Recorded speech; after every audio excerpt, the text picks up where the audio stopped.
Cloud, AI, and crypto are three of the hottest tech topics in the world right now.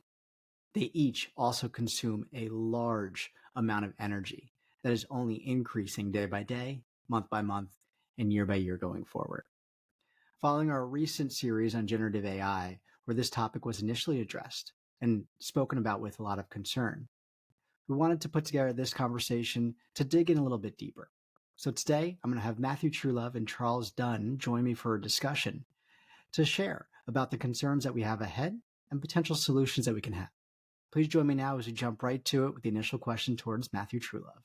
Thank you. Matt, with your experience teaching cloud-based tech for years now, are there energy positives that come with companies switching from their own on-premises data servers to cloud-based ones? Yeah, excellent question. And it's not quite so black and white, but there are some positives. You have consolidation. You're taking what used to be several satellite or many private cloud entities into consolidated campuses. However, some of these campuses can be pretty massive. I have the metrics on not a direct cloud provider, but someone in the space with Meta. Meta has a campus that they're opening up in Mesa, Arizona, that's going to be 2.5 million square feet. And the energy consumption behind that, when you look at a private data center, it's about 50 megawatts of power. Then you're going up to 300 megawatts, which is enough power to power a mid-sized city too from a cloud campus. So the metric we need to look at then is what's the trade-off, right? When I consolidate these private data centers into cloud, when people go to public cloud like AWS, Google, or Azure, how many of these smaller centers are we replacing, and what was the footprint previously from those smaller data centers? Okay, so that's interesting to see. So let me kind of clarify that. So using Meta as an example, you're saying that is a 300 megawatts facility, correct? Correct. And let's say I'm, Cognitia, I'm our own company, we, tons of data, there's 50 megawatts, right? Yep. So, but there's more than 6 companies probably being stored at this massive Meta facility, right? That's correct, right? And so when you consider that, we're going to talk about some of the concerns of the energy being produced by these cloud data centers, but what's being replaced, there are some positives there. Okay, perfect. Thank you for that understanding. So even with this reduction of energy, which I think it's fair to say when that transfer occurs after those numbers there, is there still a concern about the amount of consumption from cloud computing? Like, why are there still concerns, and why are they even valid at this stage? Absolutely. So some of the concerns, for example, are the sustainability. These cloud computing campuses produce tons of heat, and mitigating the heat, having to cool it and put that back into the environment is quite a challenge. We're talking about 5.5% by 2025 of the world's global carbon footprint coming from cloud campuses, and about 20% just of energy consumption coming from cloud computing campuses worldwide. So it's definitely coming into the spotlight, for one, just because of the pure amount of energy, but two, it's also a focused area too. Instead of having these spread out consumers of energy, we can now actually target a handful of specific providers. And maybe that's a good thing now that we know who to approach to make solutions for. Follow up here. And there was an article on CNBC recently where it said Google's carbon emissions went up nearly 50% since 2019 until where we are now. Expectations, I'm sorry if I'm stealing stats for future discussion here today, but there's a possibility of carbon dioxide emissions doubling between now and 2030, which I think you're also mentioning there. However, expectations are for some of these data centers, they're planning on going green. Is that something? Let's pick Amazon. I believe Amazon is saying they might go green by 2025. This may or may not be a fair question to you, but is that going to cut down these expectations of carbon dioxide increases or emissions? Yeah, that's certainly, again, a complex conversation right there. But when we say go green, oftentimes that means going carbon neutral, right? So returning as much as you put out, and having different environmental programs that make up for your carbon footprint. With that said, AWS, I actually have their metric, 2025, 2030, they're trying to go 100% renewable is their goal. They have something called the sustainability pillar on AWS that they've introduced into their doctrine. And they're not just within their own infrastructure, but among their consumers, right? They're users of Amazon Web Services, trying to change the mentality behind cloud services. So like, hey, you made a EC2, a virtual computing platform, to do whatever it is you want to do with us. We're going to leave it on as long as you're paying us to leave it on, right? But don't forget, just because you're connecting to it from the internet and a click of a button, that is a server running in our data center that is consuming energy, right? So don't forget, just because you're connecting remotely through the internet, we are powering these physical resources at the end of the day that consume energy. Okay, it's interesting. So we're going to see how that kind of actually turns out, especially with even some companies pushing back those dates, right, of going there. Because the article I read was 2025. Sounds like you're seeing 2025 and 2030. We'll follow your lead there as being such an expert in this area. Thank you, Matt. We're going to come back to you for crypto in a second. But Charles, you were just on our Gen AI series through the jump, our 3-part one. And this was something that you actually hit on through one of our episodes. Where are we now with the energy consumption levels of Gen AI? Thanks, Rich. I am not going to pretend that this is a complicated issue. These data centers are destroying the environment, and this is pretty straightforward. Now, I could mention statistics like how a single prompt into ChatGPT consumes as much as 15 times as much energy as a Google search. We're looking at the estimations of about 0.01 kilowatt hours for a single query, as opposed to 0.0003 kilowatt hours for a single Google, traditional Google search. Google has started using AI queries, whether you want them to or not, in your search. And these numbers get quoted a lot, but I don't think they tell the whole story, especially because these companies are very opaque about how much energy is actually used, because any real numbers that they put out will make them look bad, because it's bad. No matter whether the number is as bad as some of these like upper estimates say, we don't know, because the companies don't say. But again, focusing on how much energy does a single query use belies the larger picture here, and it's something that Matt talked about. Microsoft has increased its energy consumption by a total of 50%. Google has increased its by 20% since 2021. It doesn't matter how efficient a single query is if the total energy demand is constantly increasing. And it's going to keep increasing.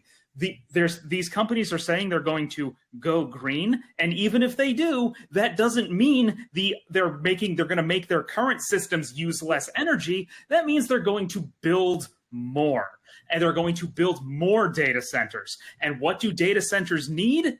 Water and computer components. Where does water come from? The water table. The Midwest and West Coast of the United States is running out of water because it's all being sucked up by data centers. What about where do these computer components come from? The cloud is a physical thing. It comes from mines in places in the world that don't have the same environmental controls that other places do. So these exponentially increasing data centers, it's not just energy demand, it's the physical requirements that are just terrible for the environment. It's not good, and these companies are not incentivized to fix it at all. Well, I knew you were passionate about this, and now we could certainly all see it. My follow-up question to you initially was going to be, are you worried about usage spiraling out of control? I think we know that answer. Do you Yes. have another question for you, but do you want to respond to that first one? Well, I mean, it is pretty clear. These companies these companies are just shooting at like these incredible targets of growth, and that growth is going to come from building more data centers. They're just going to keep building them anywhere they can. And I think we've talked about maybe this topic briefly, either on or off air, where sure, they could decrease the energy that's used per, but realistically, it's just increasing. So this is where I want to follow up with you. So I don't know if you've heard this, about a month ago, Bill Gates recently said that AI power usage, and I'm reading it right here, will be offset by innovations in AI regarding sustainable energy and carbon reduction. Now, Bill Gates aside, thoughts on the comment? That is the dictionary definition of magical thinking. It's, if we just keep doing this thing, a miracle will occur that will solve the problem that was created by the thing in the first place. It is possible that that can happen, but we don't know. There are plenty of innovations that we already have. There are plenty of things that we could be doing now, and we know work in terms of reducing energy or green energy, or going back to keyword-based searches for most things. But they don't want to do that. They want to wait for a miracle. The miracle that just so happens to involve the technology that they're making billions of dollars off of. What a coincidence. Yeah. We're going to come back because I'm going to put you in the spot of being ahead of the IEA or DOE or EPA in a second. But let me jump to Matt about probably one of the largest, I would say the largest consumer of energy at the second, right? Or at least last year, crypto mining. It uses nearly the entire annual consumption of the Netherlands. How much, obviously a concern, but how much of a concern is this? And do you feel like we're at the climax of it, or is there going to just be more and more and more expected usage? I got to kind of go with the magical thinking here that Charlie just mentioned as well, right? I think it would be short-sighted to say that we're at the climax by any means. As long as it's profitable, right, then it's going to continue to climb. But when we're talking about crypto and energy consumption, physical assets, as Charlie was mentioning, real estate. There's a ton of real estate across the world, but let's look here in the United States being purchased, these crypto ranches, essentially. And oftentimes in areas that don't have infrastructure in place to support the demands of these crypto ranches. In the United States alone, about 4 in every 10 Bitcoin here is mined. When we talk about just crypto mining in general, the carbon footprint that we're looking at is about 50 million tons of CO2 per annum. So it's massive. Here in Texas, where I currently am, Texas actually is the efficacy. We'll maybe let Charlie comment on, but there is a company, Riot, that was paid $30 million in energy credits to voluntarily lower its use during a recent heat wave that strained the energy grid. And total other news topic on the side, in the United States and specifically the state of Texas, they have struggled with their energy grid for climate events over the last 5 years here especially. So you add crypto mining in oftentimes rural places that don't have that infrastructure in place. It's having an effect not just on the carbon footprint, but for their neighbors being able to keep the lights on too. Wow. And this is something that we've, not to pick on Texas, we've seen with Texas with energy issues, I think a little company called Enron. So obviously a massive concern. I mean, now that you have obviously, large corporations involved with throttling or other way around the energy and kind of playing these different types of games. So it's making it even worse, exacerbating the situation. Charles, thank you for that, Matt. And so as we come up close to time, we kind of teased this a second ago, but Charles, let's say that you're the head of, let's say, the EPA or DOE. What are your realistic solutions that you kind of hinted at earlier? Well, there are problems with the world's energy grid that, frankly, I am not qualified to answer. There are political issues and just infrastructure issues that's not my area, that's not my domain of expertise. But the kinds of solution that we need to clean our energy sources. The reason why electric cars aren't that great for the environment is because all that electricity is produced mostly by fossil fuels still. The data centers need consistent, constant power, and sustainable sources are generally intermittent sources of power. So we need to find ways to store power as it's being produced by solar, wind, tides, whatever. So there needs to be that kind of like serious upgrades to our energy grid to support intermittent power.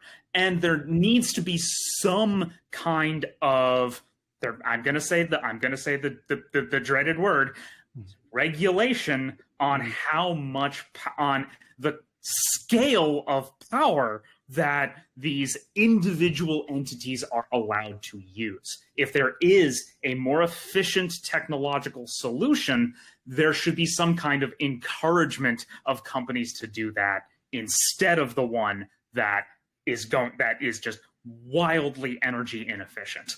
And instead, these companies are getting money under the table. Yeah. Right.